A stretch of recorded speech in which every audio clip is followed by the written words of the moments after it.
Power All 99. Hindi bitin with 10 gig data to power your games plus only Facebook or only TikTok. Load now!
ka bang mabos?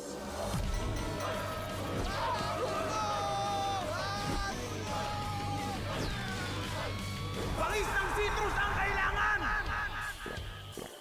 Umay sa kainan, Mountain Dew na yan. Umay! Basta! Round 2. Game na! Mountain Dew, tikman ang adventure!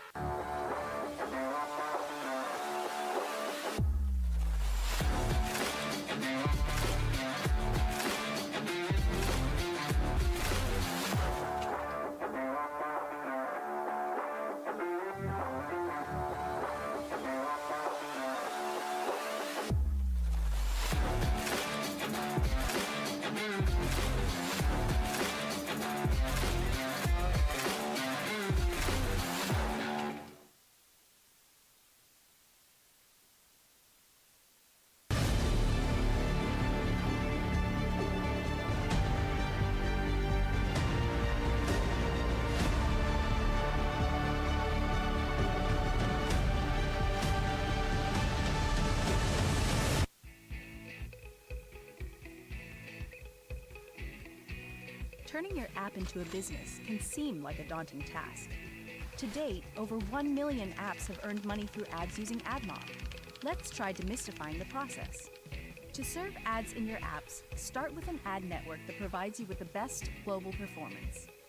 AdMob is powered by ads directly from Google Ads and other third-party ad buyers on Google's Ad Exchange. This ensures you're always showing high-quality ads in your apps.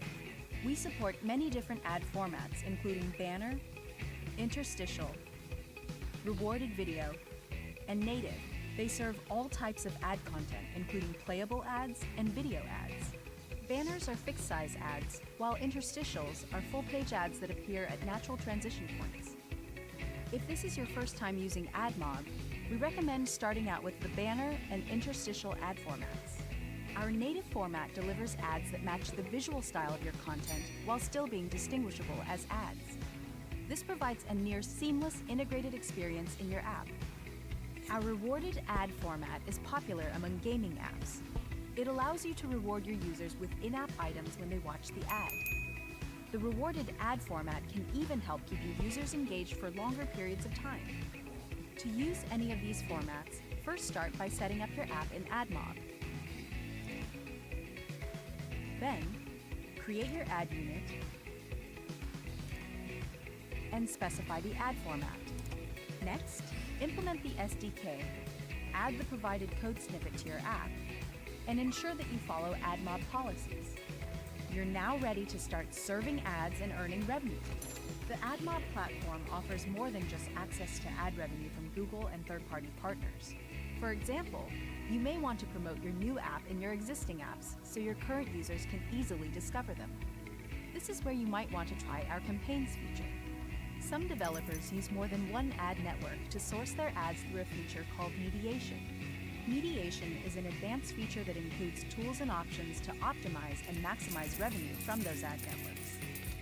You can also seamlessly integrate with Google Analytics for Firebase, a free app measurement solution that provides insight on app usage and user engagement.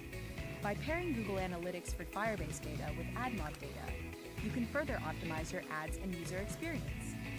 After connecting to Firebase, AdMob's app dashboard displays all your revenue, including in-app purchases and mediation data, allowing you to fully understand how users react to the ads you show. So start using AdMob today and maintain a satisfying user experience in your app. For more information on how AdMob can help you earn more from your apps, check out our Help Center and the Google Developers documentation.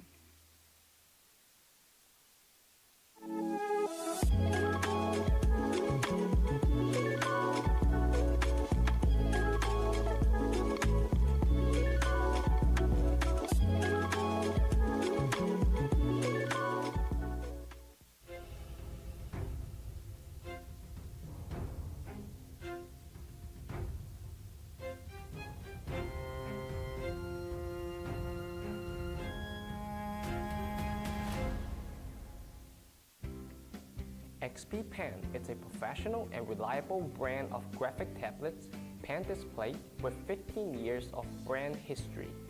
We have expanded our business and influence to a global range and set up our own research and development, production, sales, marketing, and customer service teams.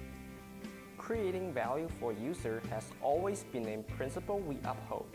For this reason, we have developed rich product lines for different users' demand. Star Series for entry-level users. This series is much budget-friendly, while can meet the basic needs of painting, online teaching, and online meeting. Deco Series and other series for advanced users. This series provides upgraded function and performances with affordable price. Deco Pro, Artist Pro, and Innovator series for professional users, providing users with the ultimate using experience. XP Pen products are now widely used in various fields, distance education, and interacting meetings. Virtual art. More than 2 million users around the world are using our products. Thousands of schools have used XP Pens to build teaching systems, and more than 1 million community fans are following our community. XP Pen will spare no effort to support our business partners. Our logistics services are all over the world, and the goods can be delivered to you as quickly as possible. Our speedy customer service team can assist you to solve after-sales issues quickly. Our strong marketing team can assist you in a variety of online and offline promotion, and opening an offline experience store. Our supports for business partners are not limited to what mentioned above. For more information, please join the one-on-one meeting. Be our business partner, grow your business together with us.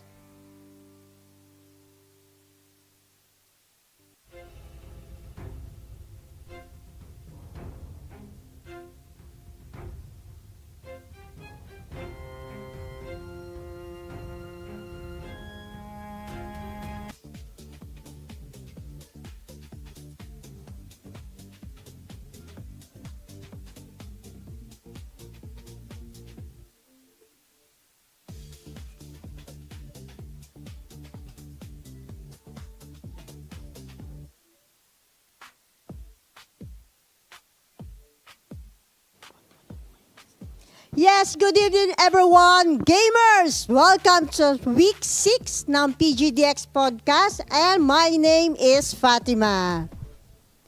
Yes, magandang gabi sa inyong lahat. At ako naman si Allayssa. Grabe, no? Second to the last podcast na natin bago ang PGDX 2026. So excited na ba kayo? Kasi marami na naman tayo makikilalang astig na indie game developers ngayong gabi. Yes, correct ka dyan. Kasi kasama natin ngayon ang Das Wave Arts na makikilala natin lahat ng team o maririnig ang mga kwento sa likod ng mga games nila. At syempre, mapapanood natin ang live gameplay.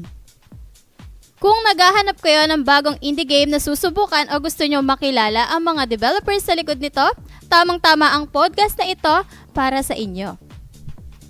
So gamers, handa na ba kayo makilala ang una nating indie game stars developer? Kung ganon, simulan na natin. Please welcome Wave Arts! Yes, welcome guys. Thank you for coming sa podcast natin. Yes, welcome to the PGDX podcast. So before we jump into the gameplay, could you please introduce yourself first to our viewers?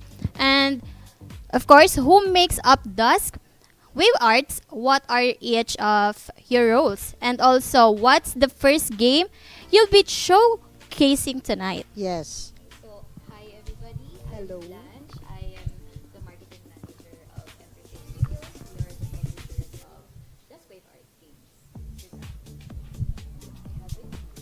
Yeah, I'm Marshall. I'm the narrative lead for Everything Studios. I worked with Less Blorbo before that. And yeah, I worked on all the narrative functions for BARHEIM and the other titles.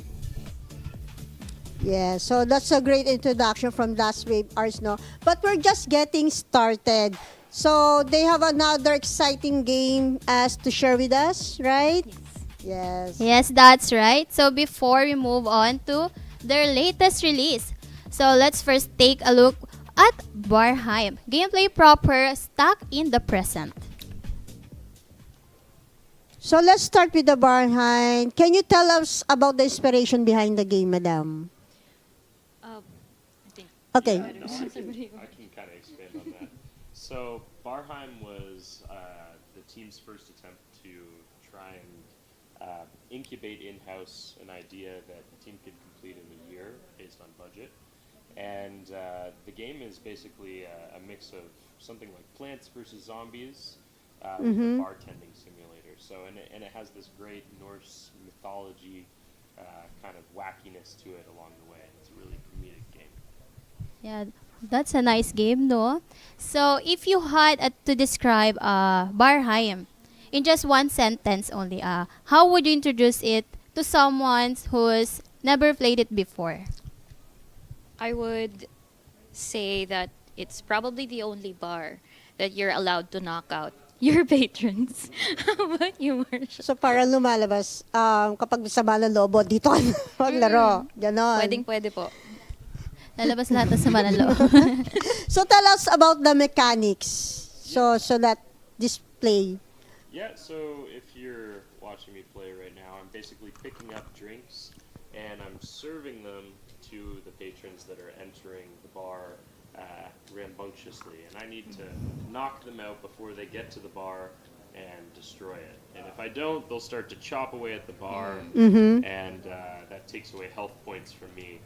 And so I have to be rather quick, which I'm not being so great at right now. As well, I can take the drinks and I can place them on the sidebar so that I can load them quicker, and I don't have to run all the way over there to grab them. And yeah, the aim is to defend the bar from all the Vikings that come in, and I did an okay job of that. Yeah. Well done, Marsha. Yeah. So this was the player's main objective, right? Just to kill. Yeah, it's a tower defense game, and also I think management is the right term for it. So you have to, Simulation. yeah. So what should we keep an eye on? This one. Yeah, I think. Thank you. The main goal here is to be careful of all the attackers coming in and the orders that they're going to be showing ahead of them. So your aim is to try and serve them as quick as possible. The drinks that you have to serve them are going to change over the course of the gameplay, so you're going to see a bit of that right now. I'm going to start to be asked for different drinks, and I have to go pick them up on the left, load them into the bar cannon, and fire them out. So I have to be a little bit quicker as I do that. And yeah, so if you see the icon just above the Viking's head, it has a little bit of a blinker on it too, which tells me how long they'll wait before they start to attack my bar. So I have a question. So that's is that any menu on there, or what food is that? The food or what? Because Yeah, the enemy above their head. yeah, the one that picked you there, the table, the small table, is Yeah. that a drink or just only a These are drink? those are the drinks actually. So yeah, those are Drinks the drinks only. that they want served to them, and that's what I'm firing at them. So they're How many level this one? So each chapter I believe has about 5 levels into it. So Okay. and you go across the Norse realms as you play. So this is just the first area, which is Midgard, and you end up all the way into BARHEIM itself, I believe, at the end. So parang only drinks lang ang kinikater, no food or what? Yes, it's a creative take on the Norse mythology's interest and penchant for drinks. So it's a bar that you have to defend. You're a barkeep, and it's rowdy. You get to hit your patrons with the bar cannon to keep your bar safe. Okay. So what about the weapons? Upgrade, is there upgraded weapons, costume, meron din? More of the drinks The differ, drinks. so your ability to make the more complex drinks also changes. Not sure about costume changes. Yeah, the costume changes not as much. The bar cannon can be upgraded. The health of the bar itself can be upgraded.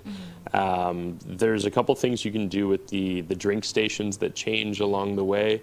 So it's the aim is that you're managing all these things while you're getting those orders in, and you're trying to get faster and faster. So the speed of the bartender as well. Those are all things that can be upgraded. The better you play. Okay. And I have question din po. Is there an age limit po ba? For this one? Yes. It's open to Wala. all kids? Kids Yeah. can play? 6 pababa or 5? Or just only for... I don't think Marshall and I can recommend it to kids since the concept is a bar and it's a lot of adult drinks. The narrative is also very adult, I would say. So 18 above? I think it might be 13 up. 13 up. Is Okay, is that's the good. just because the drinking when we got it rated, the drinking was fine because it's cartoony only- enough. okay. But yeah, 13 up is I believe the age rating for this game. Alright. Okay, that was a BARHEIM, no? But Duskwave Arts isn't done surprising us just yet. Yes, and their latest release, and we're excited to spend little more time learning about it. But everyone, please welcome the stock in the presents. Ayan. So, what is the stock in the present? So, how this project come to light? And what inspired to the team to do it, madam? Sir? Yeah, I can expand on that. So, Stuck in the Present started basically with a concept by the founder of Duskwave Arts. He wanted to emulate in a video game the experience of stagnation, of feeling stuck in a moment. The team that first worked on this was a small team with a crew of maybe 4, and they were largely immigrant diaspora, including the Philippines, living in Canada. And they wanted to kind of pay an homage to the idea of immigration and feeling stuck while you're abroad, and the process of immigration itself. And that's what this game really is about. It's an immigrant experience, but it's also that feeling of being stuck in a moment in life where you can't seem to break out of it. Alright, so once players finish the game, what do you hope they feel or take away from the experiences po? We hope that players take away get a deeper understanding of the immigrant experience. Even though our characters, Faye and Rich, are both Filipinos that immigrated to Canada, they have very different experiences. They have very different takes, and they have very different personalities. So it differs for everyone, and also the importance of having friendships that you can rely on or yung masasandalan mo Yeah. pagdating sa mga pagkakataon na nahihirapan ka talaga. Kasi Filipino talagang support lagi, Yes. di ba? Okay. So the gameplay features or the mechanics, ano yung mga excited for the players to discover in this game? Yeah, I think one of the things that I'm most excited for people to discover in this game is, I would say, the dynamic between Rich and Faye. The narrative is really the star of the show in this game versus BARHEIM. BARHEIM, it's a lot of kind of the moment-to-moment gameplay. In this, it's the narrative. You can see here there's kind of an important decision being made, and you get to choose between these 3 dialogue options, which affects the outcome of the story. So you're dictating a lot of their relationship with each other and their friendship and how they kind of see each other, and Faye's perception of the world in that. So that's kind of the fun part about this narrative and the fun part about this game, and really what I would hope people get to experience with it. Yes, so this one is, can you teach us at the walkthrough of what's happening, the main objective? Yes, you already explained to us the main objective. Sure. Yeah. So in this moment, we're following Rich through the subway, and this is sort of entering kind of like a liminal space in a way for Faye. This is the routine that they take every day. This is Faye and Rich kind of experiencing the world around them. As Faye walks around this world, she's going to start interacting with certain elements which are going to be tracked in her notebook. So this is really kind of the tutorial level, more or less, at this moment. So we're learning some of those basic mechanics that are going to be important to us later on. Okay, so, pero this one, ma'am, for one lugar lang to, isang lugar lang ba nangyari? Or you can go to other places? This one? It happens in the subway, and your goal is to get out eventually. Okay. One of the things that makes this game very exciting for us is, like you have seen here, Faye can pass out if she moves so far away from Rich. That's one of the cool things about their relationship. It's very complex, and if Faye stays by herself for a long time, she gets a panic attack. Okay. And it's one of the things that I think we're very proud of in this game. That this is a visualization of what a panic attack feels like. Mm-hmm. Sometimes it's hard to explain to people that I've had a panic attack, for example. And here in this game, they may not experience it, but they can see how it affects other people in real time, because it forces the player to stop and begin again. So, para lumalabas, kailangan hindi siya pwede mag-isa. Yes po. Because kapag nag-isa siya, yun na.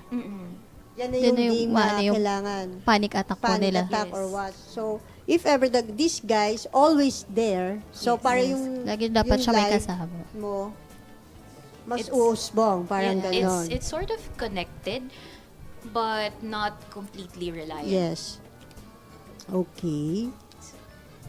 Pero that's cool, ah. It's, it's helping naman talaga na Yes. realization na meron talagang game na ganyan. Yes. It's, I could say that this is one of the messages of the game. At Pero the ba tong, advocacy. there's a love story behind this one? A lot of people are actually shipping. Yeah, so Faye it's and Rich, theirs. So, we can say that. It's I think even in the team there was interest in a love story. Yeah, di ba? it's- Oh my God. Secret po muna. Oh, Secret. secret. Abangan natin yan. Yes. Ayan, since this is your latest release po, so what has been the most rewarding feedback you've received from the players so far? Yes. You go first, Marsha. I think one of the biggest things that we received from the players in this game was a little bit to do with the UX elements of it, the user experience, the flow, having players kind of understand a little bit better the moment to moment what they need to be doing. That's always one of the most difficult things in video games, is making sure that the player is signposted well enough that they understand kind of the expectations of them in that moment. They don't need the instructions, but they should at least understand a little bit of what the expectations of certain areas are.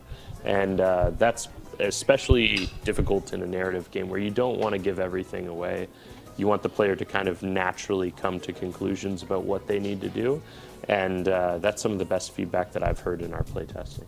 Okay, so what's the next for the Stuck in the Presents? And is there any future updates or plans that you can share with us? For me, I think I could say that the music is the next step after Stuck in the Present. It's actually one of the biggest things that people really talk to us about the game. They really love the music. It's on Spotify, by the way, so you should check it out. Yeah. And a lot of people really enjoyed the voice acting as well. For Faye, Inka Magnaye is our voice actor, and also Justin Cabanting. He really did a good job with Rich. So after playing Stuck in the Present, you should go to Spotify or wherever you get music to listen to Faye's mixtape in real life. Sir, anything? Yeah, with Stuck in the Present, I would also was going to mention the music. It's fantastic. It makes up the entire game. I would highly suggest, like, you can't play this game on mute. You must listen to the music. It's all original music made by our in-house team. They're super talented, based here in the Philippines, so it's wonderful. Really? So I'm gonna look for that. So before we wrap up, we'd like to invite you to tell our viewers what they shouldn't miss for BARHEIM and the Stuck in the Presence of the PGDX 2026. Hi everybody. We have made art that is very much a reflection of our experiences and a collection of the things that we love. And we would also love for you to experience them at PGDX 2026. There you go, Marshall. We have two very different games, as you saw. One that's more comedic and wacky and a little bit more gameplay forward. We'd love you to try that if that's your vibe. If you like something a little bit more narratively oriented that's pensive and haunting, then try Stuck in the Present and come see us. Yes. All right, thank you so much to Dusk Wave Arts for sharing your games and your development journey with us. And of course, we can't wait for everyone to experience BARHEIM and Stuck in the Present at PGDX 2026. So we wish you all the best at Indie thank Game you. Stars. Yes, thank you, thank Thank you. So, gamers, akala nyo ba tapos na? Hindi pa, kasi nag-uumpisa pa lang tayo. Tama! May isa na naman. Yes, tama yun. No? Yes. Tama Yes. lahat. Tama, may exciting na game na ipapakilala sa inyo, kaya siguradong gusto nyo tong abangan.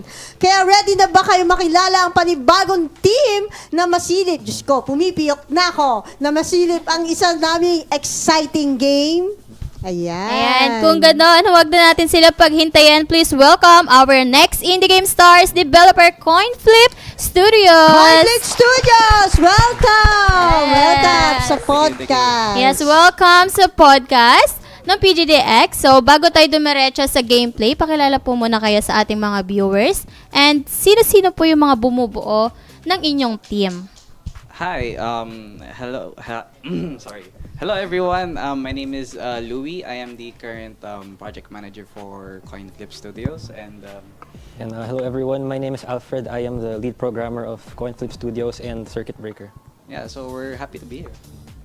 So, okay. Curious lang kami. Paano nagsimula ang idea ng Circuit Breaker? Actually, Circuit Breaker started as a capstone project for our requirements sa college. Mm-hmm. So, we're a team of 5. We started as a team of 5 people, and we wanted to start with something that it hasn't been done often a lot. So, one of the few genres that we were into at that time was parkour games. So we wanted something fast-paced. That's why so that's one of the reasons why we decided to go for the parkour genre. And then we have also, of course, wanted to bring a twist to it. Mm-hmm. Since we decided to go for a parkour game, we wanted to be ang idea namin is to start with decisions from development pa lang, like make development decisions that isn't done often, or usually is the unbeaten path. So yeah, Circuit Breaker started to start at that point. Okay. So, bawat game is may mga sarili talagang kwento, no? So, sa development po ng Circuit Breaker ninyo, ano yung mga pinakamalaking challenge na hinarap ng inyong team at paano nyo rin ito nalagpasan? Actually, since it started as a capstone game, maliit lang yung window namin for actually developing the prototype for the game. So, when we were making decisions, we wanted to make decisions that actually we already proved before we actually start producing it. So, it took a lot of validation between me and the other devs that were involved in the development of Circuit Breaker. And it's those and a lot of doubling down on ng decisions namin na okay, this is what we're gonna do, and sometimes we just have to decide on just do it kasi we'll never know the actual result of our decisions until we actually try it out and put it up. Okay, so if it's my first time ko siyang lalaroin, okay, ano bang mga unang bagay na dapat kong i-look forward to? So, can we take the demo, explain ano ba yung ano yun? The game, we mentioned earlier that the game is a parkour game. One of the things kasi that we introduced in the game is actually building. So other than playing like a normal parkour game where you do wall running, jumping over pits and all that stuff, you can actually place blocks in the level that allow you to traverse later on. It's coming in the following section here. So whenever the player enters a buildable area, the player can like build a platform that allows them to jump over, like for example this wall. They can like try to jump over this wall by building over that. So, talaga parang magbi-build lang siya? Or... Yeah. So, the game is, it goes towards the speedrunning genre, so you're trying to be as fast as possible. Ang story kasi ng, why we called it Circuit Breaker kasi is, you're trying to do this over and over and over again, just like a speedrunning game. And trying to break out of the loop that you're stuck in. Kasi ang setting ng Circuit Breaker is you're stuck in a computer simulation na naka-loop siya. Okay. So that's why it's called Circuit Breaker. Level by level po ba to or? Yeah. So currently the game has 3 levels. So you're currently looking at the second level right now where we first introduced building into the game. And actually we do have plans on adding more levels sa game namin. Okay, so sa tingin po ninyo is ano yung pinaka nagpapatingkad sa Circuit Breaker and ano yung dahilan kung bakit dapat itong subukan ng mga players natin?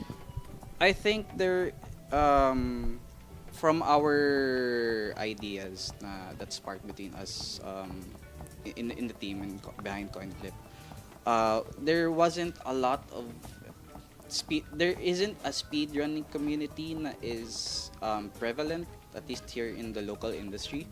So we wanted to touch upon that as well as touch on the parkour community, not just like outside the country, but especially here then in the Philippines, because parkour hindi siya common thing here na parang idea na like, oh, what's your hobby? Oh, we do parkour. You don't usually hear that from other people. So it's something na back to what we said na it isn't something that people often do, and it's something that we want to explore on. Okay. So habang dinevelop nyo to, meron bang moment na nasasabi nyo sa isa't isa na ito na talaga ang direction na gusto namin tahakin? Ganun ba? Meron bang moment na napaisip na yung buong team nyo, oh, eto na tayo ha? Ganyan. For the first 4 months of Circuit Breaker, actually wala. We were sa lahat ng decisions namin, there was that level of uncertainty. So walang like moment na okay, eto na talaga yun, until we actually had people play the game na out there. So when we started showing people the game, a lot of people actually enjoyed it, especially when we first presented the game IRL. So like people come up to our booth, and then a lot of players were just standing in front of our booth waiting for their next turn to actually play the game. So nung nakita namin yun, syempre sa amin, we're very thankful that a lot of players came to our booth. But at the same time, it was like our moment na, okay, so the game actually works and people actually enjoy the game. So and people look forward to what there is to Circuit Breaker. Okay. Yung potential niya. Yeah. So yung game nyo na po ito is parang ano lang po siya, pang isang tao lang po ba? Or meron po siya yung, di ba yung sa iba po meron kasing na partner? So right now it plays like a single player game. But one of the features that we're promising in the future is actually a leaderboard system. So it's not necessarily a multiplayer game, but we're trying to give interactability with other players by having them compete with each other in a non-direct manner, which in this case is actually yung kukumpara nyo yung oras nyo. That's why you have yung timer on the top right of our game, so that, how fast did you finish the game? Tapos sabihin niya, mga 7 minutes lang, ganun, 4 minutes. Actually, one of the fastest times na people beat the game was like around 4 minutes, and usually 4 minutes. mga people usually finish it around 20 minutes. So it was pretty amazing na people started, talking with each other. Parang there's like some community building happening kasi people started comparing their scores with each other. So I guess yun yung multiplayer aspect namin, or pseudo multiplayer aspect. And ask ko lang po, may age limit din po ba kayo dito?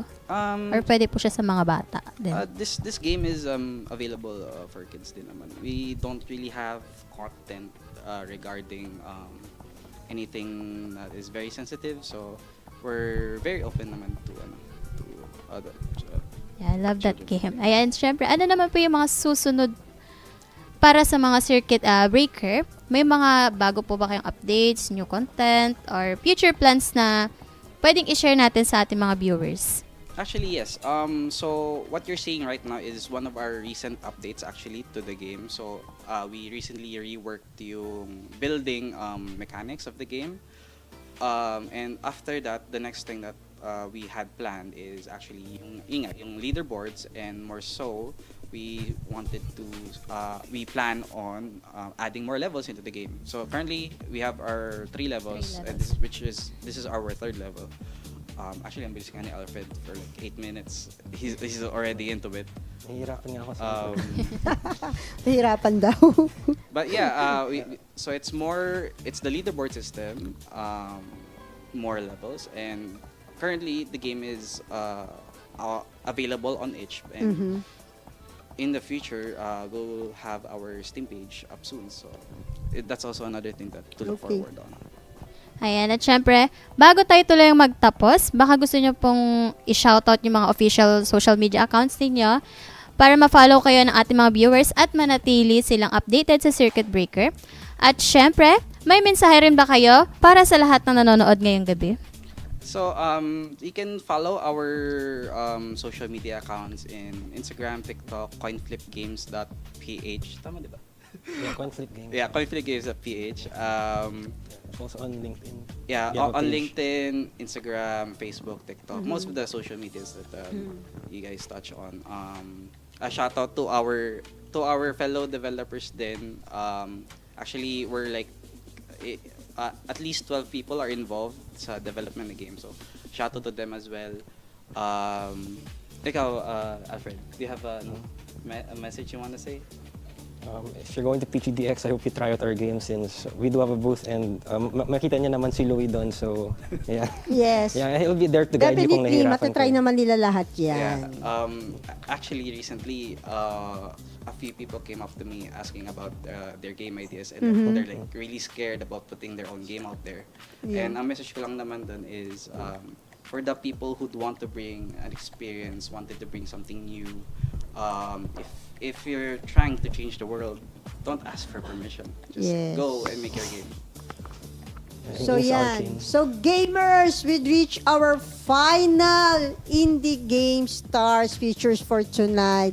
So to close our showcase, please welcome Flying Rat Circus, the team behind the Less Blorbo and More Human. And please, ayan na.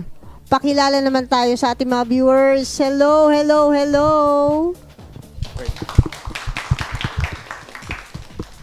Yan. Tatabi kami. Yes. Siyempre. Ayan. So, pakilala naman. What? Sa mga viewers natin. Okay.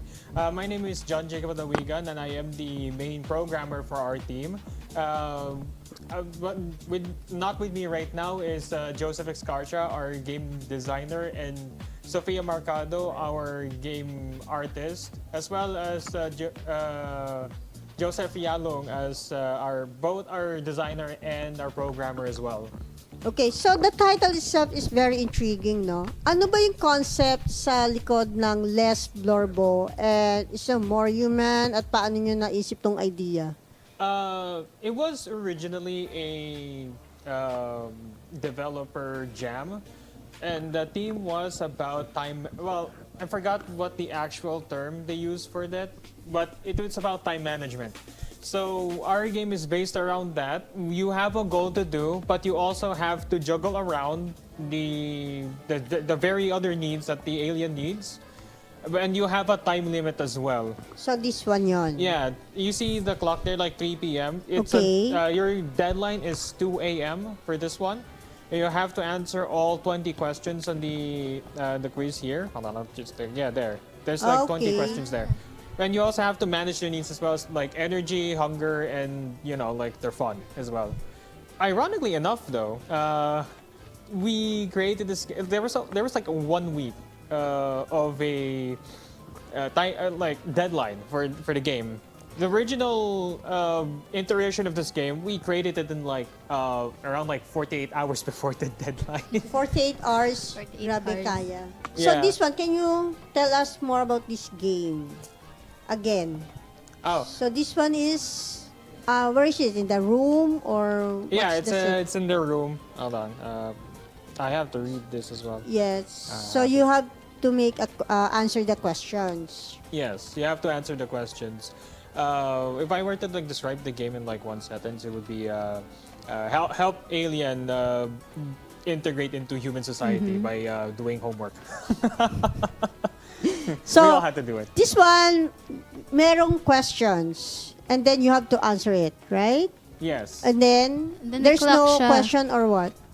Mabilis lang yung ano niya, yung time. Yes, you have to read it to enforce the time limit on the game itself.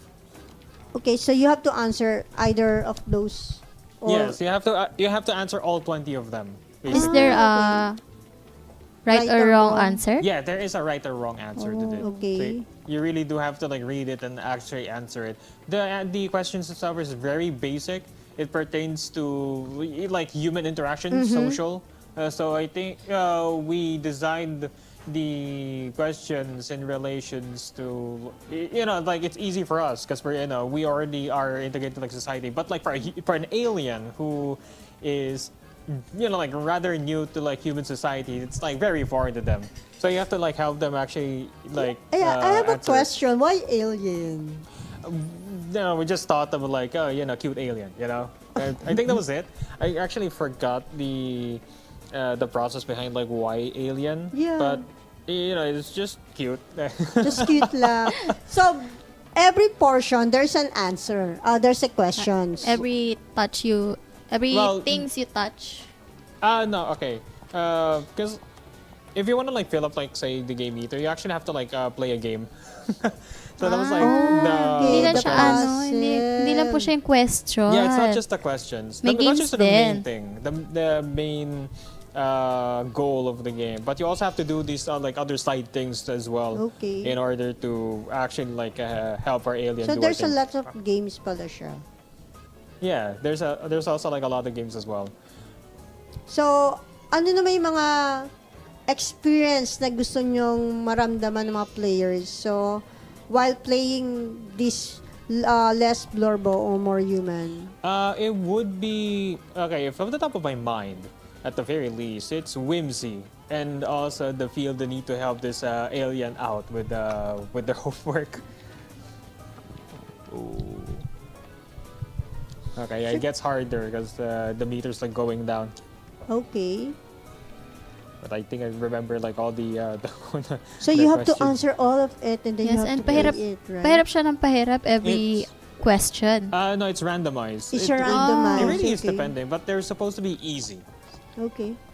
So this game is for girls only or For everyone. For everyone. For everyone, yeah. Alright, so sa development process ninyo, may feature ba or mechanic na halos hindi na naisama pero ngayon ay isa na sa pinakamahalagang bahagi ng game? Ironically enough, it would be the mini games that you see right now. Because the original iteration of the game, you really just have to like wait for the alien to do their stuff, like eating, sleeping, playing the game, or even the homework. It didn't have the question, it didn't have the quiz, it didn't have like the mini games and everything. I was initially rather skeptical about the idea when the designer and artist like presented it. But like I think over like as time goes by, I'm like, yeah, no, we gotta add it. Yeah. So is there's any level? How many levels this one? It's only one levels for now. For now, Yeah, okay. but in the future,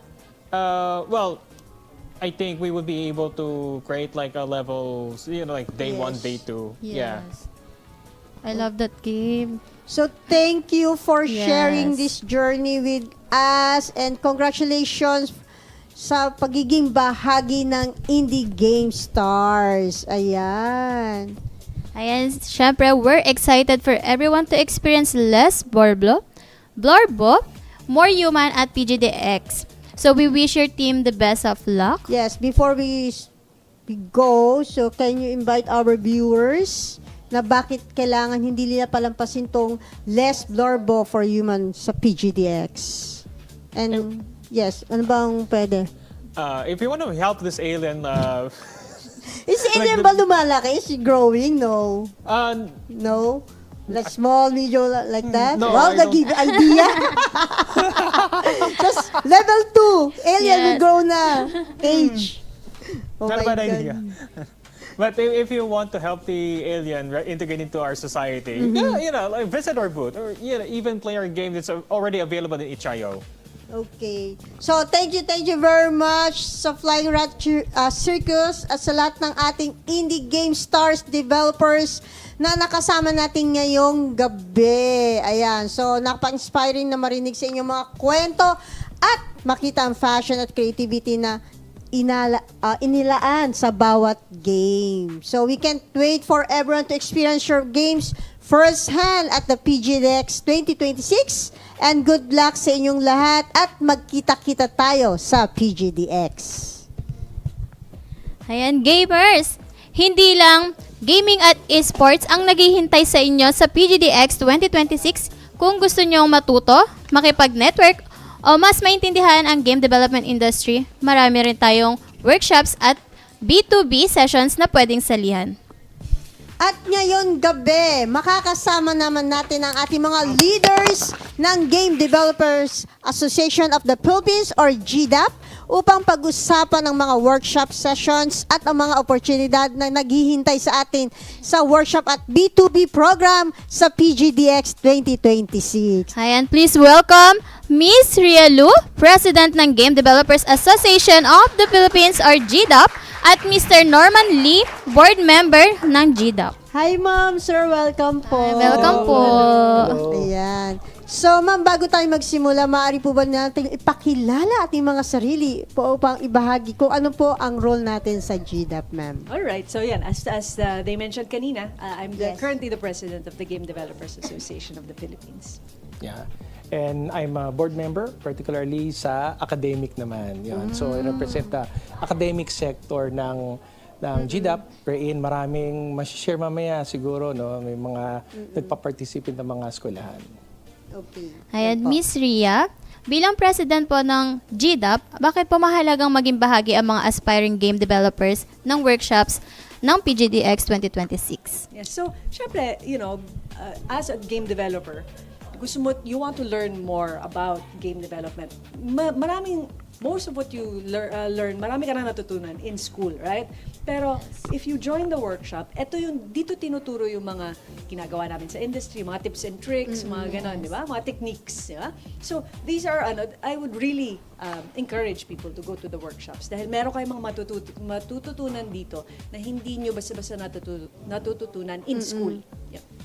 So, sa ating mga viewers, ma'am, yung mga gusto pong magsimula ng career sa game development, ano po ba yung mga advice na pwede nyong ibigay sa kanila? Especially sa mga beginner na pumapasok sa industry ngayon. Yes. So, yun nga, first things first, I think magandang idea yun if you can go to PGDX this year. Dahil going to PGDX, makikita ninyo kung ano itsura ng industry. The nice thing about PGDX is nandun yung mga game developers, mga existing game developers, nandun yung mga publishers, nandun din yung mga players. So you have an idea already of, ito pala itsura ng industry. Yeah?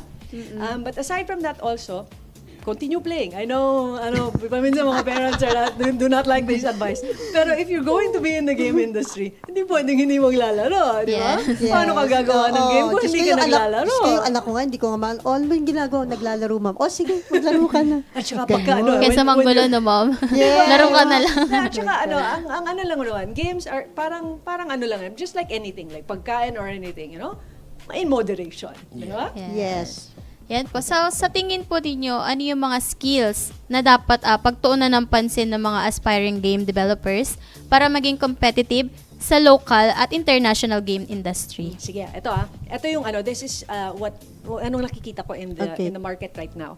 Kailangan natin mag-quality up, right? Kailangan kumbaga, the game industry kasi is not parang ibang industry na nasa Pilipinas lang tayo.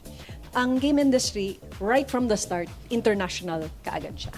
So in other words, pagka lumabas yung game mo sa Steam or sa App Store or sa Google Play, ang kalaban mo, the entire world kaagad. in terms of like other games na lalaruin ng iba, di ba?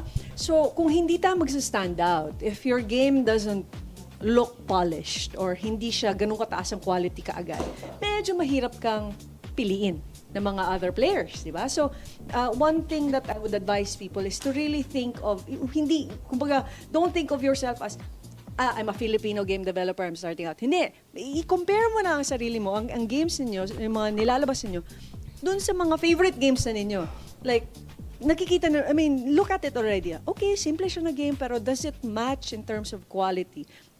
Can I stand beside these mga international games na gusto ko, you know? Yun yung dapat na mindset when you're starting out in games. Thank you po. Ayan, so bukod po sa workshops, mayroon ding B2B program ang PGDX. Maaari po ba ninyong ikwento kung para kanino at paano ito makakatulong sa mga participants po natin? Ako pa rin ba? Alright. Okay, so B2B program. Alright. So, ang PGDX, iba, may B2C, B2B. So, the B2C side is where you see yung mga naglalaro, players, the games out there. Now, B2B side is also really good to be in dahil dito yung let's say you're a small game studio. Okay? You're starting out. Meron ka first game. If you're part of the B2B program, dito yung nakikita mo yung mga other game studios, mga publishers, yung mga guests that we've invited from outside to speak about certain topics na usually hindi ganun kadali mo makuha, right? So, I think it's a very good opportunity to also be in the B2B, especially if you're in the game industry. So kahit nag-start ka pa lang, go na, go attend the B2B program. Okay, para ka naman kay sir. Baka kaya natin sagutin to. Para naman po sa mga first-time attendees natin na gustong sumali sa B2B program, so paano sila makakapaghanda na masulit yung networking at opportunities na naghihintay sa kanila? Siguro, una sa lahat, Fatima. Yes po, una sir. sa lahat, the good thing about this PGDX is mayroon ng pwede ka mag-register, sa business, para pwede makita, and then you can search. Pero I remember, for example, siguro mag-share na lang from last year, at least yung experience namin. Alisin ko muna yung pagiging GDAP board member and pagiging isang simply a member of GDAP. Yeah. So, in fact, the B2B was very fruitful, at least and I'm from a school. Sa eskwelahan. Yan. So, and one of our partners now is Exola, for example. So, and because of we were involved dun sa PGDX, our students have projects there. Yan. So, nagkaroon ng idea si Exola, usap tayo. So, in fact, because of that, potentially yung mga games tuloy na gawa ng mga estudyante, pwede na i-publish. So, imagine that. Dati walang ganyang capability. Walang ganyang avenue. But because of the PGDX, it allows us na naging bridge siya for the likes of Exola, and then, even for Binild, for example, sa amin. So, nagkaroon ng ganong opportunity. And that opportunity, naging partnership. And ngayon, papunta na tayo doon sa pag-publish. Imagine, at the level of a student, kaya mag-publish ng game. Na yung laro, malalaro ng more people. So, sir, bali sa experience nyo po, gaano po ba kahalaga na networking sa game development ng industry? And paano ito makakatulong sa lago ng isang developer o studio? I think importante, once you're part ng lalo sa indie game star, you're able to sell yourself rin. Siguro yun that's one important aspect. You're able to sell yourself, you're able to explain kung ano yung mga games nyo. Actually, maganda nga earlier, may mga feature tayo, yes, na feature, and they're part of the indie game star, So that's a very good starting point. That's a very good starting point. You're able to articulate yourself, and then you can explain what your game is. Then eventually, because of the platform ng PGDX, we get to find, actually minsan nagugulat kami sa GDAP, may mga di namin kilala. Of course, nakikilala na yung Philippines, dumadating. And then, yun yung nagiging starting point. Can at least because of the B2B area, they get to, hey, I saw your game, I played your game, maybe we can mag-usap tayo. Or let's talk. And then, doon nagkakaroon tuloy ng yung potential. I think yun yung kulang natin as a Philippines.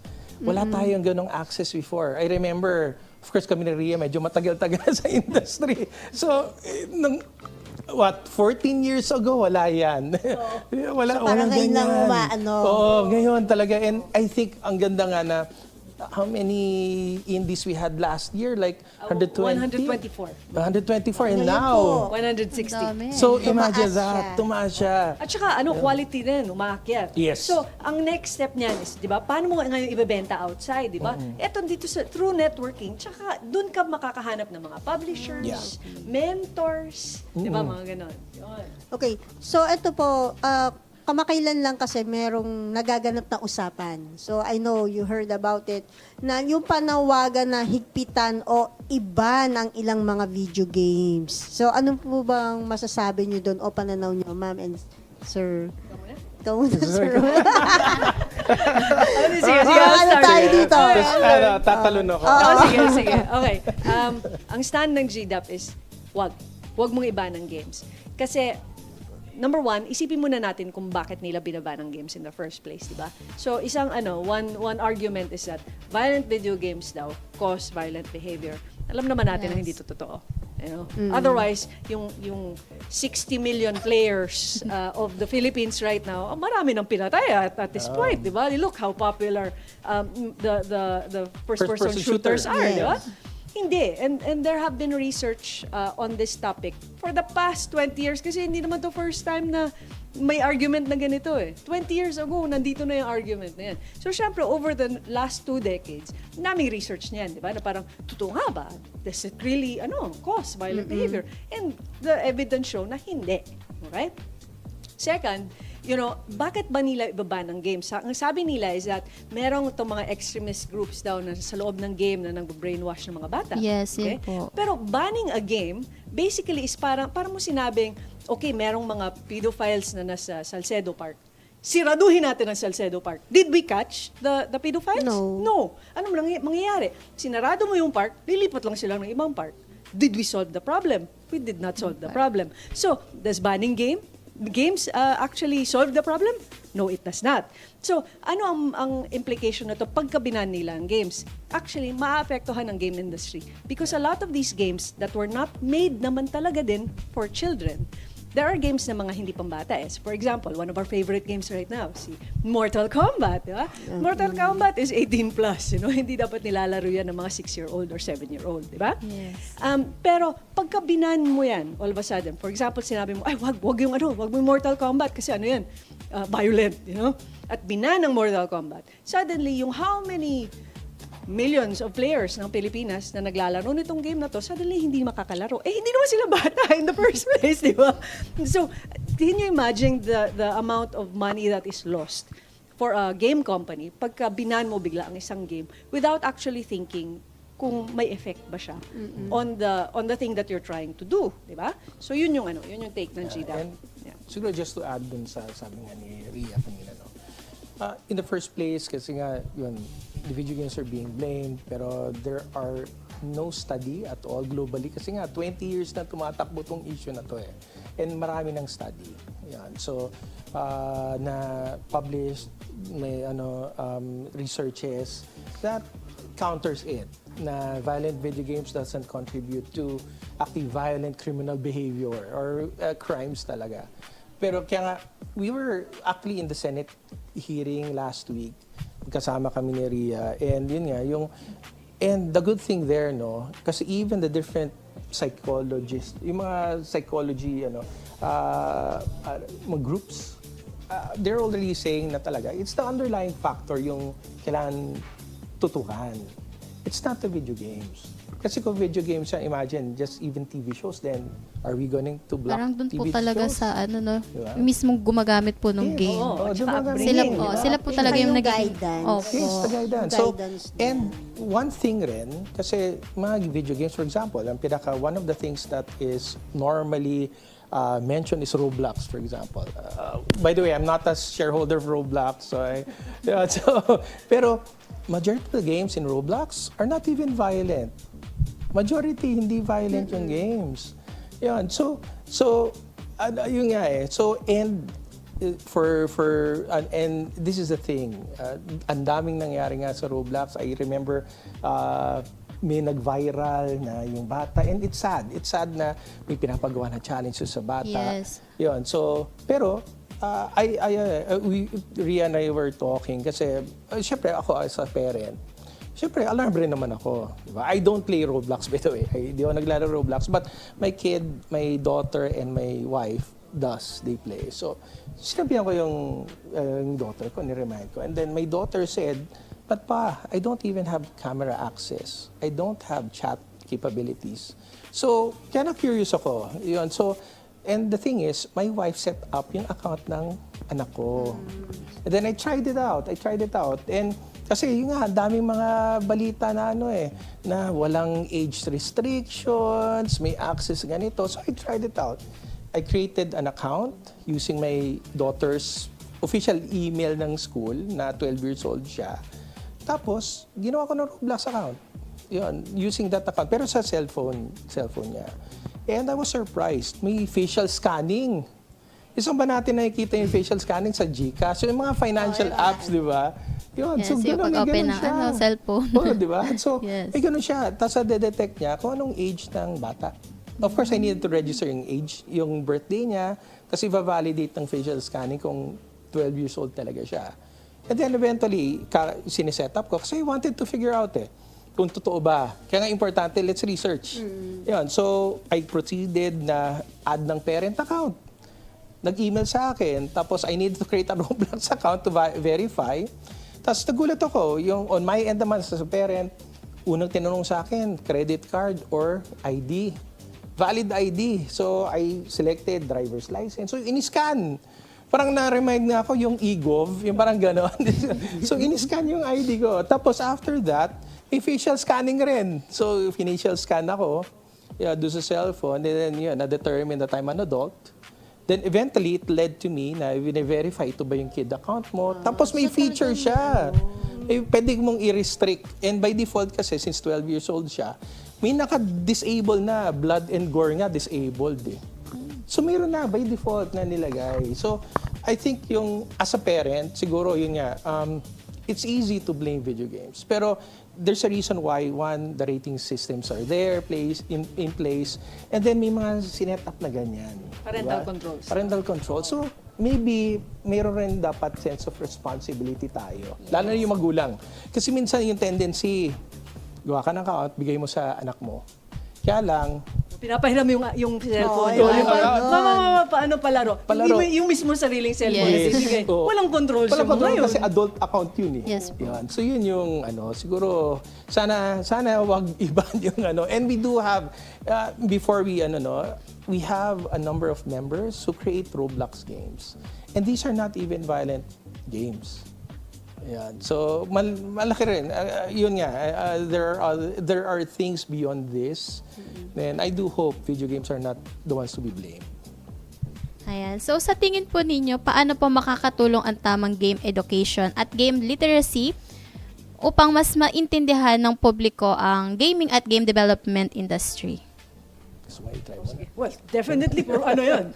Very important, di ba? Yes. Kasi yung nga, ang nangyayari kasi sometimes is nauuna yung takot and then parang, di ba, me too, ganun na nangyayari. Pero yung nga, ang hindi natin pa minsan nare-realize is yung parang, bakit nga ba siya may access nitong 18 plus game na to? Baka yung parent account or parent phone ang ginagamit niya. And by default nga naman talaga, hindi naka-on ang child lock sa parent account, di ba? Yes. So, may mga ganun na kailangan nila to look at para din hindi mag-panic. If you look at it, merong already there are parental controls, there are safeguards already in place. I-on mo lang. Okay? And yun nga, by default, naka-off siya. Siyempre, kasi, it assumes na ang bumibili nitong phones, ganyan. Our adults, pwede naka-on siya, di ba? And as parents, yun nga, kailangan tayo mag-on. But yun nga, if there is no education about it, di ba, hindi naman natin din maproblema yung mga parents for not turning it on. Hindi niya alam na meron palang ganun, di ba? Yes. Meron po talagang mga parents na sige lang, bigay lang kasi hindi po sila maalam sa mga phone. Yun nga. Yes. At saka, they're not bad parents. They just don't know na these safeguards exist. Diba? Oo. So, that's why it's very important na, there is this education on gaming and game development. And when we say education and gaming, hindi lang sa okay, ayan ha. I mean, this is okay lang to play, but also kailangan rin turuan yung mga bata online. Limit po. Limits. Limits. Oh, di ba? Ayaw naman natin na nakababad sila Yes. forever dyan. Ganun. So, it goes both ways. You have to know how to manage the playing of the game, pero also, wag naman yung other extreme na, wag na, forever, you cannot play games. May oras, Tama parang, yan. sige, 1 hour, 2 hours ka lang Yes. pwede Yes. maglaro. Ganon. Limits, literal na limits po. Bisa kasi iniyakan din, no? Ayoko, ayoko. Nagwawala. Actually, another thing rin, lalo sa mga magulang, no, why not play a game with your kid? Pagsama kayo. Yes, bonding. Isa kasi ang Maging hirap bonding session. Yung anak ko, Kahit ayaw mo, ma'am, no? iba na nilalaro Ay, iba na ba? Mga ano na ML na. Ay, ML. Parang Oh, hindi na mag-ML siya rin, yun. no? Pero marami Ang namang hirap games, niya yung aralin. pang Minsan yung family. parang ganun na. Di naman Ang hirap. makasunod. Oo, ang hirap. Advanced na sila. Ayun. Iba na yung game nila, ma'am.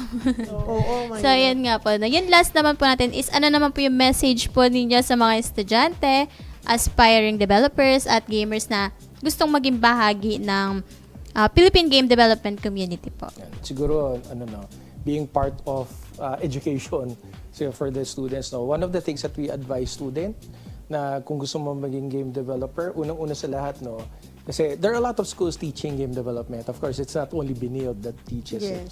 Diba? Marami na nagtuturo. One of the things that we tell students na, okay, may tuturo kami.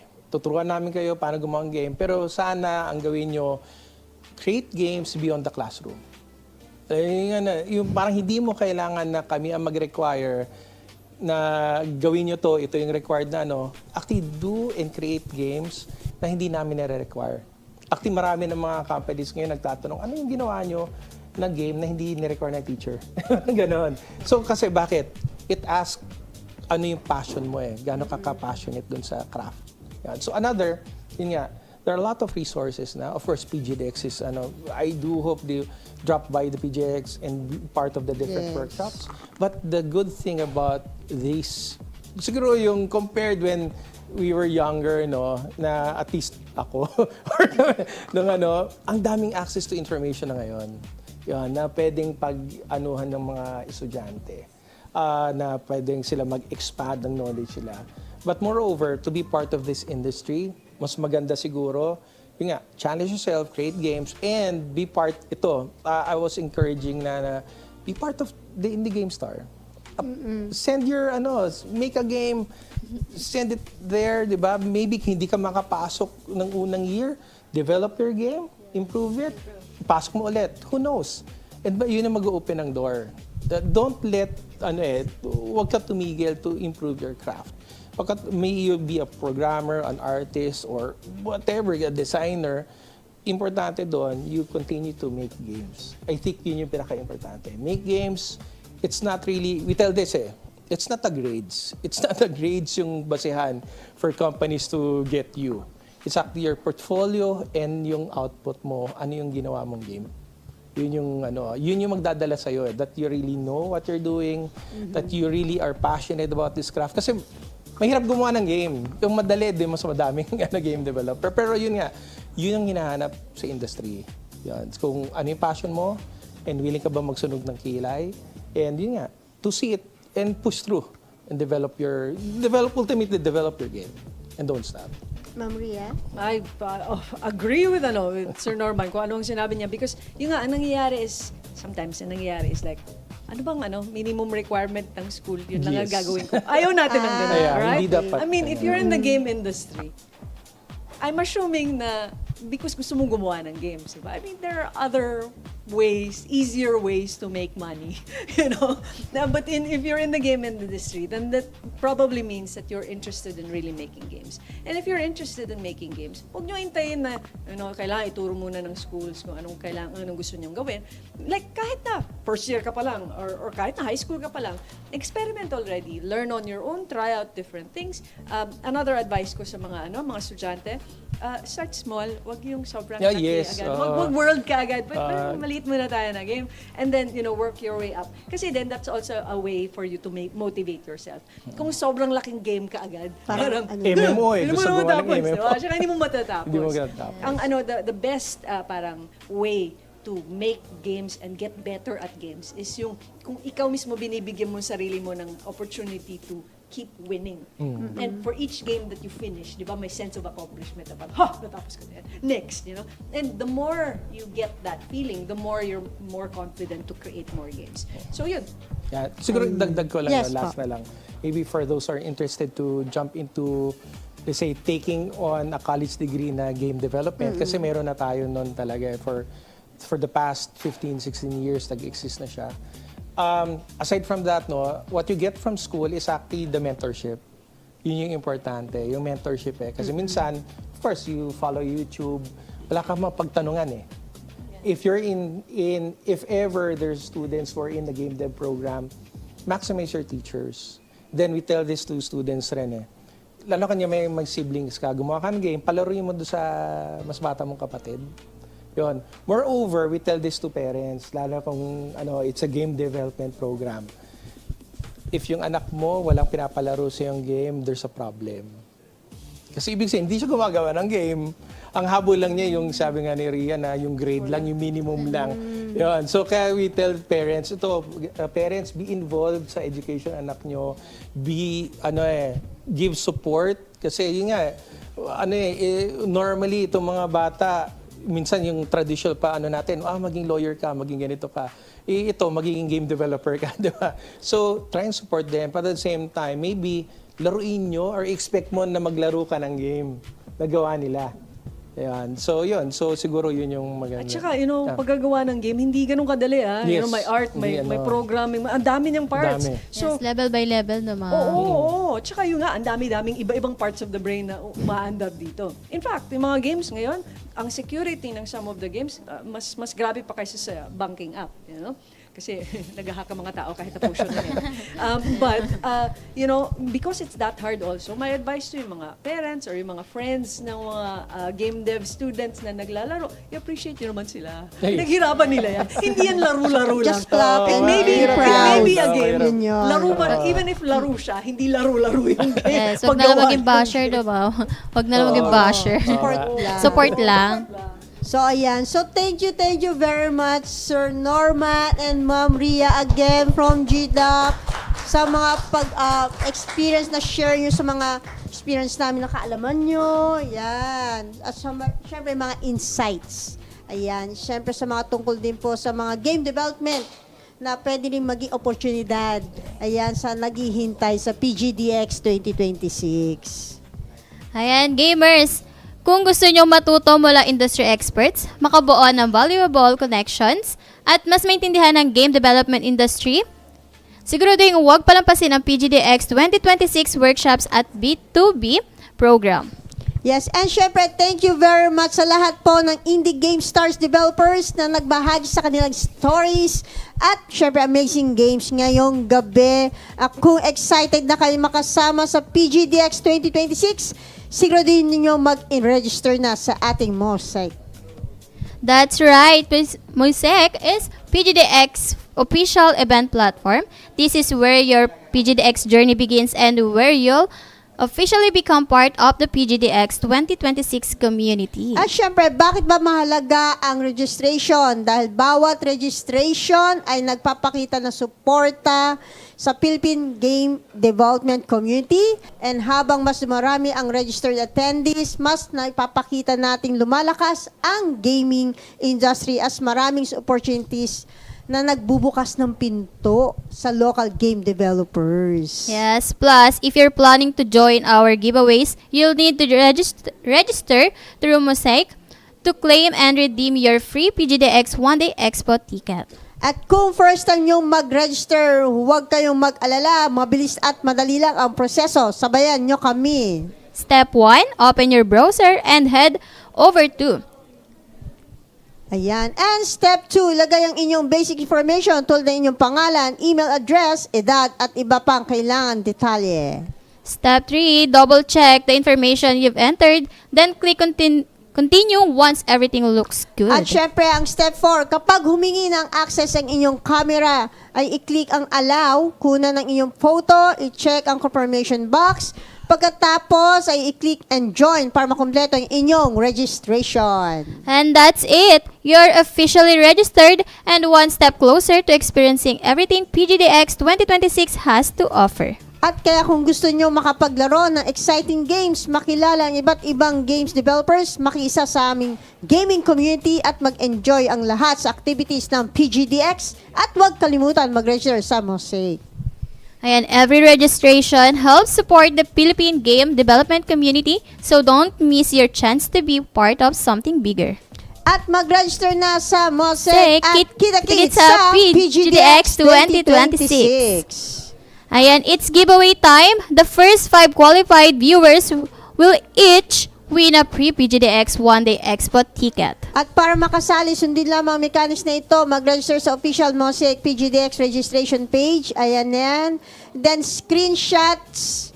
Ayan, mag-screenshots kayo. Mag-react sa live stream. I-share ang live stream at siguraduhin i-public ang inyong shared post. I-send ang inyong registration screenshot sa official PGDX Facebook page. Ayan, the first 5 viewers who complete all the mechanics and successfully pass our verification process will win a free PGDX one-day Expo Ticket. At paalala lang, hindi sapat ang registration screenshot. Kailangan nakapag-react at nakapag-share kayo ng live stream. Public dapat siya para valid ang inyong entry. Also, make sure that the information you enter during your Mosaic and registration is accurate as well. Use it to verify your prizes. Kaya ano pa ang hinihintay nyo? Register, react, and share at ipadala ng inyong screenshot. At good luck sa ating 5 winners! Ayan. So, maraming salamat ulit po sa ating guest.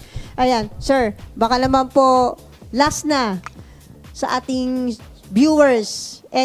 Kahit po 1 sentence lang or what? Message para paglalaro natin. Yes. See you at PGDX. See you at PGDX. Ayan, see you at PGDX.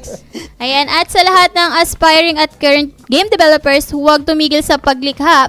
Samantalahin ang pagkakataong matuto, makipag-connect at ma-inspire sa PGDX game development workshops kasama ang mga industry experts at professionals. At syempre, don't forget, suportahan ang ating game developers sa pamagitan ng pagbibisita ng kanilang booth. Ang dami-dami po nating booth. So punta kayo, maglaro kayo doon at magbigay kayo ng suporta.